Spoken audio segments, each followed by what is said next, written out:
Hali gani mwanafamilia wa channel tupendwa hii hapa ya Bizoza Media. Kama ndo mara kwa kwanza basi nikusii usisahau kusubscribe, kulike, kushare pamoja na kucomment. Bwana Bibi Nifa ameingia katika matatizoni ambayo watu wengi hawakuweza kutegemea kama tatizo hili lingeweza kuwa kubwa kiasi hichi.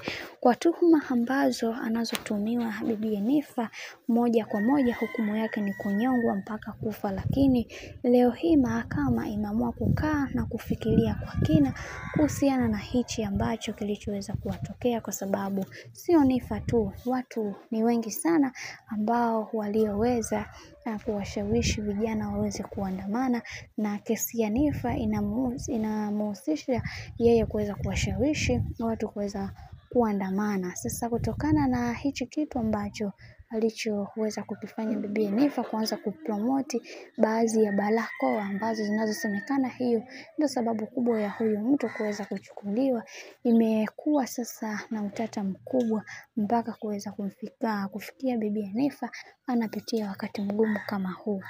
Kutokana na mambo yote ambayo yanayoendelea kwa kipindi hiki, tumeweza kuona mama mzazi wa Nifa aliweza kuongea kwa uchungu sana, na akimtaka Rais Samia aweze kuingilia hili kati, aweze kumsamehe bibi huyu ambaye ni Nifa, kwani ni mtoto ambaye anayemtegemea na anatamani kuweza kuona na yeye kama mama anakula matunzo au anapata matunzo kwa binti yake, kwa sababu wamepitia wakati mgumu katika kutengeneza kesho yao. Sasa kutokana na hili bwana, watu wengi wameendelea kuweza kumuomba msamaha Bibi Nifa, kwani Nifa ni kijana mdogo na ni binti mdogo ambaye anahitaji kuweza kuona akifika mbali. Na hata ukiangalia kwa kipindi hiki ambacho alichofikia Nifa, hatua kubwa ambayo hata mtu mzima hajawahi kufikia hivyo yampasa kuweza kumwombea binti huyo msamaha, ili mradi kila kitu kiweze kwenda kuwa sawa. Sasa kutokana na hayo yote bwana, mashabiki na wao hawakuweza kukaa mbali, na kuna wao wameanza kutoa maoni yao, na kisha wakaanza kusema kwamba tunaomba mumwachie Nifa wetu, kwa sababu Nifa ni binti mdogo na alikuwa anaipambania haki yake.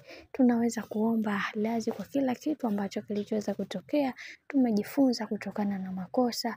Lakini kuna shabiki mwingine aliweza kusema kwamba mimi ninaamini Mungu wa mbinguni hajawahi kumwacha mtu salama, ila kwa Bibi Nifa ninaamini pia atatoka, na hili ni swala la muda tu. Na pia tuliweza kuona huyu mwingine aliweza kusema kwamba kama Nicole aliweza kutoka, Nifa atatoka tu. Tunaamini Rais wetu Samia ataweza kumsamehe na kila kitu kitakuwa sawa, kwani Rais wetu ni mtetezi wa wanyonge, kila kitu kitakuwa sawa.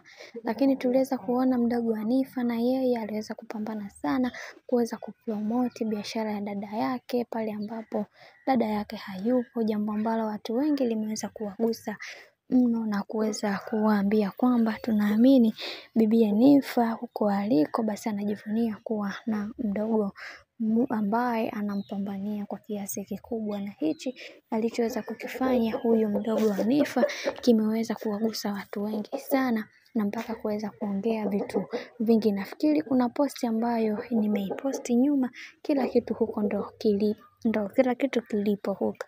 Mimi nikusii kitu kimoja, kama ndo mara kwa kwanza kufuatilia channel tupendwa hii hapa ya Bizoza Media, basi nikusii usisahau kusubscribe, kulike, kushare pamoja na kucomment.